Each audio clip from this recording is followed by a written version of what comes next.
Hello brothers and sister, kumusta? Ug maayong adlaw na usab ka natong tanan. Adlaw ta karong Lunes. Uh, Magahisgot-hisgot na usab ta. Haleluya sa pulong sa Ginoo. Haleluya isip nga sumpay sa atong gisgutan atong niagi nga ang atong gisgutan atong niagi ang spiritual song kung unsa ba ang atong makuha or benepisyo. Ug karon na usab na takna mga brothers and sister, ako na usab nga hisgutan kung asa bagikan ang mga mensahe nga giawit sa mga mang-aawit sa espirituhanon nga alawiton. So mao na ang atong hisgutan karon mga brothers and sister, kung asa bagikan ang mensahe nga ginaawit sa mga mang-aawit diha sa espirituhanon nga mga alawiton. So ubani ko ninyo mga brothers and sister. So una mga brothers and sister, kung asa gikan, una gyud mga brothers and sister, asa gikuha ang mensahe nga ginaawit sa mga mang-aawit sa espirituhanon nga mga alawiton, diha gyud sa pulong sa Ginoo. Unang-una, diha nila gikutlok or diha nila gihagpat sa pulong sa Ginoo, gihatagan nila og kinabuhi, gitagaan nila og mensahe ang maong pulong hangtod nga ilang gi-record unya ilang giawit. Ingana na mga brothers and sister. So unsa ba ang ikapamatuod nato nga gikan sa Biblia ang mensahe nga ilang ginaawit? So sample nako mga brothers and sister, kanang awit nga banta. Siguro pamilyar ninyo na, pwede niyo nang i-search sa YouTube, mugawas dayon na mga brothers and sister ang awit nga naguluhan banta. Kanang nga awit mga brothers and sister, kung imong paminawon ang pumong sa mga awit,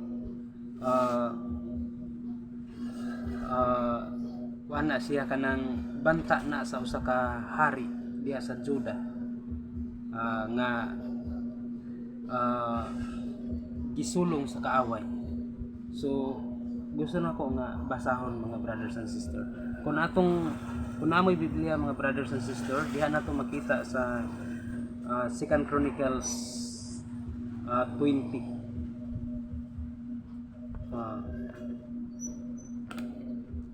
Second Chronicles 20 mga brothers and sister. Akong basahon la brothers and sister. Ingon diri sa Second Chronicles 20 verse 10. Karon nakita mo ang katawhan sa Amon, sa Moab ug sa Edomia nga wala nimo ipasulong sa Israel. Sa dihang gikan sila sa Ehipto, busa ilang gisayluan ug wala nila pamatya. Sa atras ta sa 9, kun moabot kanamo ang kadaot, ang gubat, ang silot sa kamatay ug gutom, muani kabindinhi sa templo, kay ani aman dinhi ang imong nga presensya.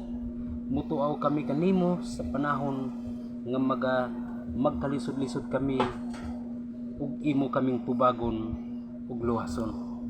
Ug suwag ta diri sa verse 18, unya miyukbo si King Josaphat ang naong sangko sa yuta ug ang tanang lumulupyo sa Huda ug sa Jerusalem nang hapa sa yuta at tubangan sa Ginoo ug misimba sila kaniya.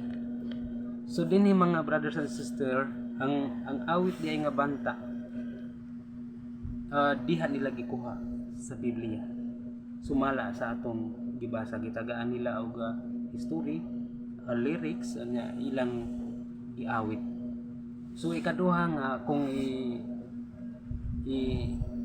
ihatag diha kaninyo, i-share diha kaninyo kaning alawiton nga dili kabayran. Siguro familiar na ninyo na no kanang alawiton nga dili kabayran. Ang original singer ana si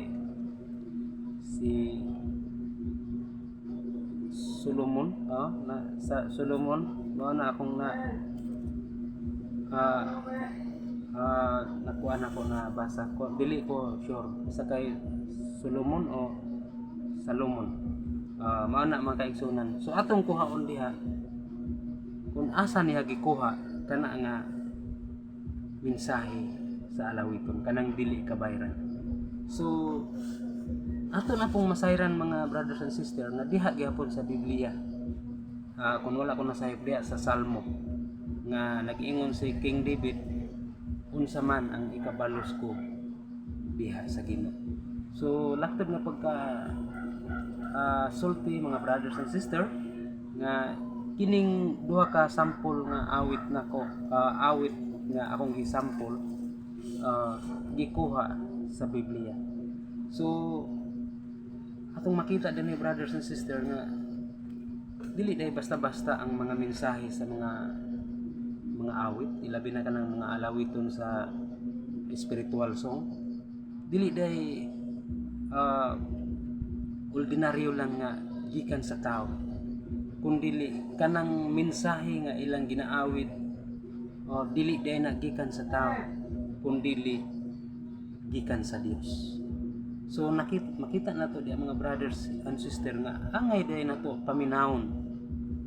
Doon na may nag-ingon nga ayaw lang paminawa ang akong tingog, kundi paminawa ang mensahe sa alawiton. So mao na brothers and sisters, nakita ninyo kanako nga nagaawit ko diha no, bisan tuod dili kayo ta nindot kay tingog, pero ang atong ginakuha manggod nga punto diha mga brothers and sisters ang mensahe sa alawiton. Tungod sa mensahe sa alawiton, mura na pud tag nagwali, mura na pud tag nagsangyaw, mura na pud tag nag-share sa word of God. Hallelujah. Tungod kay ingon man gud ang pulong sa Ginoo diha sa Mateo 28:19, kung atong lantawon na mga brothers and sisters, mao na ang greatest commandment sa Ginoo nga matud pa diha, panglakaw kamo sa tibuok kalibutan. Basahon nato sa Mateo 28:19, busa panglakaw kamo ug himuan ninyong mga tinun-an ang tanang kanasuran. Hallelujah. Sa pagpamautis mo kanila sa ngalan sa Amahan, sa Anak ug sa Espiritu Santo.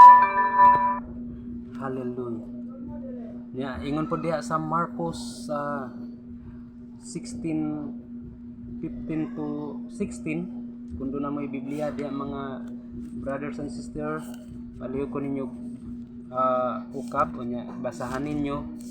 Mao ni ang greatest commandment sa Ginoo. Hallelujah.